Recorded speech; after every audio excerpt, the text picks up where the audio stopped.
हाँ तो गाइस स्वागत है आपका ट्रेंडिंग ऑफ दिस वीक के 4th एपिसोड में। यार तो गाइस आज की वीडियो में ना काफी ज्यादा ट्रेंडिंग न्यूज है, काफी सैड न्यूज भी है, काफी सीरियस न्यूज भी है, काफी फनी न्यूज भी है। तो वीडियो को जरा सा भी मिस मत करना, खासकर तब जब मैं स्पॉन्सरशिप करूं।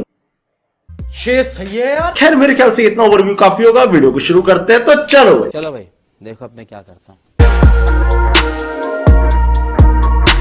तो गाइस देखो, सबसे पहली खबर आ रही है बंगाल इलेक्शन की तरफ से। जैसा कि आप लोग नोटिस कर रहे होंगे कि मैं काफी दिनों से अपनी वीडियो में ट्विटर पे इस बात को पॉइंट आउट कर रहा हूँ कि हमारी जो गवर्नमेंट है और अपोजिशन है वो खुल्लम खुल्ले में पॉलिटिकल रिलीज कर रहे हैं, अपनी इलेक्शन रिलीज कर रहे हैं और सीधा बोला जाए तो सोशल डिस्टेंसिंग की धचिया उड़ा रहे हैं। इस बात को मैं काफी दिनों से हाईलाइट कर रहा था, पॉइंट आउट कर रहा था। तभी मेरे कमेंट सेक्शन में आके लोगों ने, एंड स्पेशली बोलूं तो ट्विटर पे आके लोगों ने मेरे को ये समझाया कि देखो सम्राट भाई, हम जानते हैं कि वुहान वायरस काफी ज्यादा सीरियस चीज है, लेकिन उससे ज्यादा सीरियस चीज ये है कि ममता बनर्जी की सरकार हट जानी चाहिए वहां से उनको हराना बहुत ज्यादा जरूरी है। और ये इतना ज्यादा जरूरी जितना ज्यादा जरूरी वुहान वायरस भी नहीं है। अगर मैं आईटी सेल के लॉजिक से ना देखूं तो ये बात मुझे भी कहीं ना कहीं सही लगती है, क्योंकि जिस हिसाब से टीएमसी और ममता बनर्जी ने बंगाल में काम किया है, जिस हिसाब से हमने न्यूज देखी है, और ज्यादा दूर क्यों जा रहा है, कल कई न्यूज देख लो, पुलिस के एसएचओ को उनको किस तरीके से एक भीड़ ने लिंच कर दिया है। सो मैं इस बात को मानता हूं कि अगर इस तरीके की गुंडागर्दी चल रही है तो डेफिनेटली वहां से सरकार हटनी चाहिए। बट यहाँ पे एक पॉइंट और आता है। वो पॉइंट ये आता है कि अगर वाकई में अपने को सरकार वहां की हटानी है या फिर वहां पे एक फेयर इलेक्शन कराने हैं तो हम लोग थोड़ा सा टाइम भी ले सकते हैं ना। अब जरूरी तो नहीं है कि अगर आज वहां पे बीजेपी की गवर्नमेंट बन रही है तो वो आज ही बने, 6 महीने बाद भी बन सकती है। तो क्या हमारी सेंट्रल गवर्नमेंट कुछ महीने के लिए वहां पे प्रेसिडेंशियल रूल नहीं लगा सकती थी? इलेक्शंस को डिले करना इतनी बड़ी डील नहीं है, लेकिन उसके बाद भी वहां पे इलेक्शंस हो रहे हैं, रिलीज हो रही है। और जबकि सब जानते हैं कि इस बार का जो कोविड है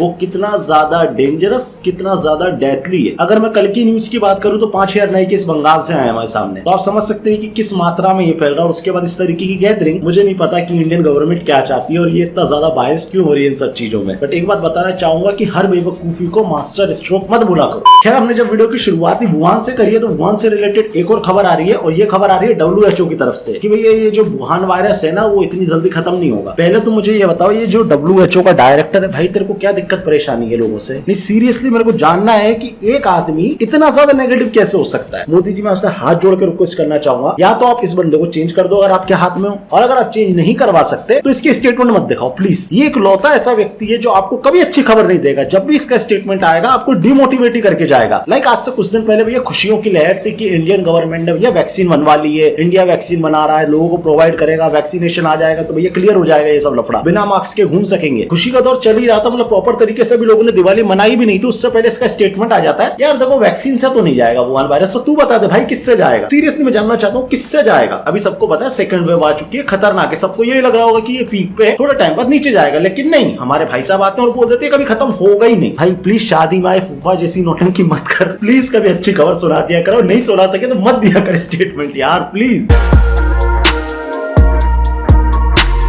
खैर हमारी अगली खबर आ रही है स्टूडेंट्स की तरफ से। तो भाई स्टूडेंट्स लोग, पता है कैसा पेंडेमिक फैल रहा है, कैसा वुहान फैल रहा है, तो इस बीच एग्जाम नहीं देने, बाकी प्रोटेस्ट बराबर चल रहे हैं ना तुम्हारे। यार देखो, मैं ऑलरेडी बात कर चुका हूँ, पहले बता चुका हूँ कि general promotion is not a solution. General promotion नहीं होना चाहिए, बट यहाँ पे मैं ये बात भी बोल चुका हूँ, इनफैक्ट ट्विटर पर भैया हर दूसरे दिन बोलता हूँ ये बात कि एक ऑनलाइन पढ़ाई करा के ऑफलाइन एग्जाम कराना एक बेवकूफी भरा फैसला है। That's it. मतलब ये कुल मिला के धोखे वाली बात हो जाएगी। सपोज ऐसा समझ लो कि मैं जाकर किसी इंस्टा मॉडल से रियल लाइफ में मिल लूं।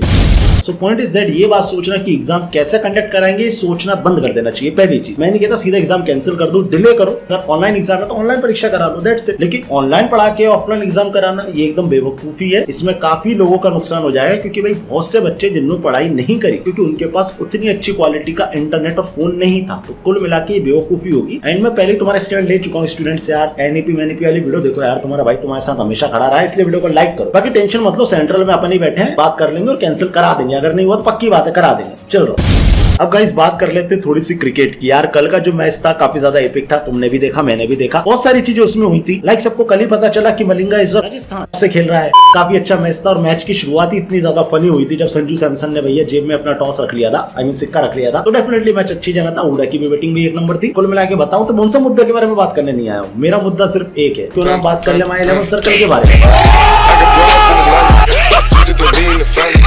Credit cards and the scammers. Description में लिंक है माई 11 सर्कल का, क्लिक करो और जाकर रजिस्टर करो। अब देखो भाई तुमसे रजिस्टर करवा लिया, लेकिन समझाया नहीं कि होता क्या, तो ये समझा देता हूँ। माई 11 सर्कल एक फैंटेसी स्पोर्ट ऐप है जिसमें आप अपनी टीम बना के बहुत सारे पैसे कमा सकते हैं। अगर आपकी क्रिकेट स्किल्स अच्छी हैं, गेमिंग स्किल्स अच्छी हैं, तो आप एक स्ट्रॉन्ग टीम बना के लक्ष्मण दादा की टीम को हरा के 5 गुना कैश जीत सकते हैं। आपके फर्स्ट डिपॉजिट पे आपको 1500 रुपए का साइन अप बोनस मिलेगा, एंड अगर तुम मेरी लिंक से जाते हो तो तुमको 20% एक्स्ट्रा कैशबैक मिल जाएगा। यहाँ हर हफ्ते कोई ना कोई जीता और उस कोई ना कोई में से तुम भी हो सकते हो, तो लिंक डिस्क्रिप्शन में क्लिक करो। This game involves an element of financial risk and may be addictive. Please play responsibly at your own risk. तो गाइस आपको बताना चाहूंगा क्लब हाउस करके ऐप थी जिसमें एक ब्राइड विंग करके ग्रुप था जिसमें इंडिया के सारे अनबैस्ड पत्रकार थे, लाइक रोहिणी सिंह, अरफा खानूम, रवीश कुमार एंड और भी बहुत थे, लाइक साक्षी जोशी से बहुत थे। सो ये जो हमारे अनबैस्ड रिपोर्टर्स हैं, ये जो मीटिंग कर रहे थे वो एक प्राइवेट मीटिंग थी जिसमें ये सब लोग ये बात कर रहे थे कि बीजेपी हार क्यों नहीं रही है और इस बार टीएमसी जीतेगी कि नहीं। और ये बात ये कोई आपस में नहीं कर रहे थे, ये बात ये कर रहे थे इस यूनिवर्स के सबसे बड़े पॉलिटिक्स स्ट्रेटेजिस्ट प्रशांत किशोर जी से। या हो सकता है कि आने वाले टाइम पे मार्स पे एलोन मस्क को प्रेसिडेंट बनाने के लिए वो कोई स्ट्रेटेजी बनाए, वो बात की बात है, लेकिन हाल फिलहाल वो क्या कर रहे हैं, टीएमसी की स्ट्रेटेजीज बना रहे हैं। तो हमारे ये जो सारे अनबायस्ड रिपोर्टर है वो उनसे पूछ रहे थे।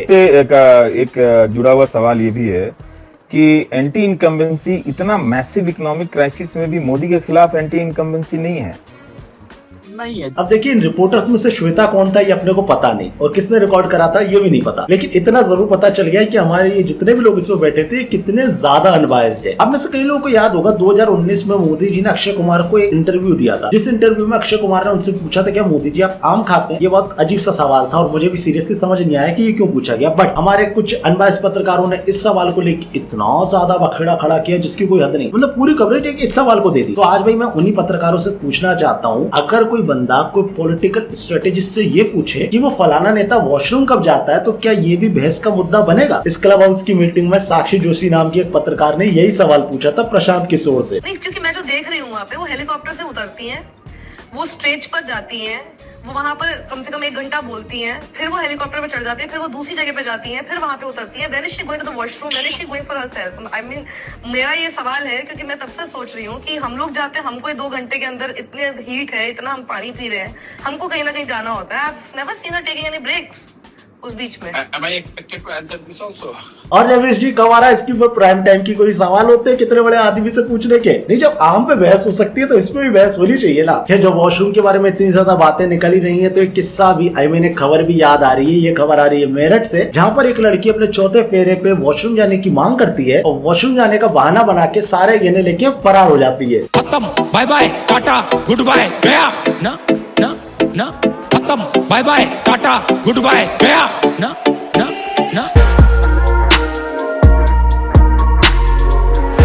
भाई तो अगली जो खबर आ रही है वो काफी ज्यादा सीरियस आ रही है, और ये खबर आ रही है दिल्ली से। यहाँ पे एक आदमी था जिसका नाम था हरीश, उसकी एक वाइफ थी नीतू या नीलू, नाम थोड़ा सा अलग अलग पोर्टल्स में अलग अलग आ रहा है तो मैं भी कंफ्यूज हूँ। तो उनकी जो वाइफ थी उसकी एज थी 26 ईयर। हरीश मेहता नाम के इस व्यक्ति ने भरे बाजार में पब्लिक के सामने अपनी वाइफ को 40 से 50 चाकू मारे। उसको शक था कि उसकी बीवी का कोई और अफेयर है, लेकिन यहाँ पे हम बहस इस बात पे नहीं करेंगे कि ये क्या था क्या नहीं था, क्यों मारा। बात इस बात पे करेंगे कि उसने भरी रोड पे पब्लिक के सामने अपनी वाइफ को 40 से 50 चाकू मार दिए, और ये बात सीसीटीवी में भी है, और वहाँ खड़े लोग इस चीज को देखते रहे। मैं ये चीज देख नहीं पाया सीरियसली, वहाँ खड़े लोग देख रहे हैं, दूर से पास से निकल रहे हैं, वो लिटरली चाकू मार रहा है, खून बह रहा है। और ये देखने वाले शायद वही लोग होंगे जो कैंडल मार्च निकालने में इंटरेस्टेड होंगे। एक बंदे के अंदर इतनी पावर कैसे आ सकती है कि वो बीच बाजार में इतना बड़ा क्राइम कर दे और लोग उसको रोकेंगे भी नहीं, जो हम देख रहे हैं। अब यहाँ पे बात मैं सिर्फ उन लोगों की नहीं करूंगा जो वहाँ खड़े होकर देखते रहे, वो तो है ही ना हमारे जो खड़े होकर देखते रहे, उनके बारे में भी डिबेट नहीं करना मुझे यह बात करना उस लड़की के बारे में। एक लड़की को भरे बाजार में इस तरीके से चाकू मार दिए गए, एंड हमारी सो कॉल्ड वॉक फेमिनिस्ट इस बात पे चुप है। सेम चीज निकिता तोमर केस में भी हुई थी, वहाँ पे भी सीसीटीवी फुटेज थी। एक सुअर आता है लड़की को गोली मार देता, सीसीटीवी में थी ये बात, एंड वहाँ पे हमारी वॉक फेमिनिस्ट कुछ नहीं बोलती है। हमारी वॉक फेमिनिस्ट बोलती है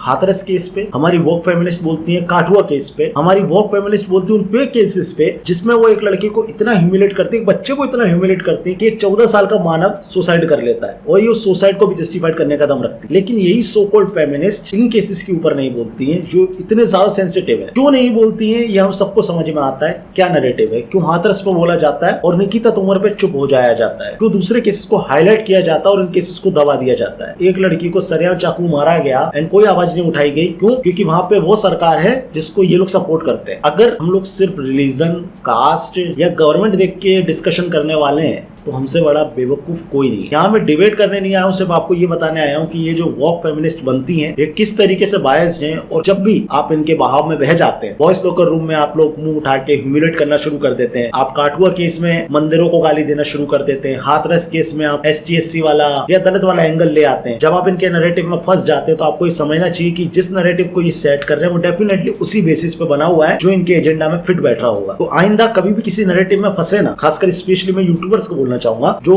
ट्रेंडिंग टॉपिक समझते हैं इन चीजों को और फट से वीडियो बना देते हैं बिना सोचे समझे, बिना दोनों साइड को जाने। वो रिलीजियस और कास्ट पॉलिटिक्स कर रहे होते हैं लेकिन हमको समझ नहीं आता। तो आज जो कुछ भी हुआ मैं सिर्फ इतना समझता हूँ कि वो लड़की को न्याय मिले, दैट्स इट। बट आपको समझना जरूरी है कि अगर आप लोग ऐसी डिवाइडर और इनके नैरेटिव में बिना सोचे समझे फंसते रहे तो आप बहुत ज्यादा फंस जाएंगे, दैट्स इट। मैं इसके अलावा मेरे पास वर्ड नहीं है एंड ये काफी ज्यादा सेंसिटिव चीज थी मेरे लिए, बाकी आपका नहीं पता। सो बाकी आज का वीडियो यहीं पे खत्म करते हैं। अगर वीडियो पसंद आया वीडियो को लाइक करो, शेयर करो, फॉलो मी ऑन इंस्टाग्राम @सम्राट_भाई_ऑफिशियल इज माय इंस्टाग्राम आईडी। अगर आप लोग टॉक्सिक हैं और मेरी आवाज को बुलंद करना चाहते हैं तो फॉलो मी ऑन ट्विटर। अभी तक 10,000 फॉलोअर नहीं हुआ हमारे। एंड बाकी माई 11 सर्कल का लिंक डिस्क्रिप्शन में जाके आपको डाउनलोड कर लेना। बाकी तो सब सेट है। सम्राट भाई बेस्ट है। जय श्री राम। हाँ लक्ष्य कहाँ है यार, जल्दी चलना, वो स्किल फैक्ट्री जाना है, पापा बुला रहे हैं।